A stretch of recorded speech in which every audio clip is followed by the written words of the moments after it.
Apprendre les techniques de construction à l'ancienne commence ici, en pleine forêt. Très bien. Pendant une semaine, Jocelyn et April vont découvrir les rudiments de la charpente à l'ancienne.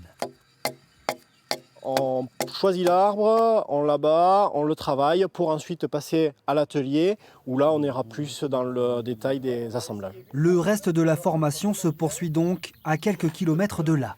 Devant cette maison entièrement fabriquée à la main, voilà ce qu'ils sont venus apprendre. Des gestes ancestraux au service d'un projet de vie, rénover sa maison ou carrément changer de métier.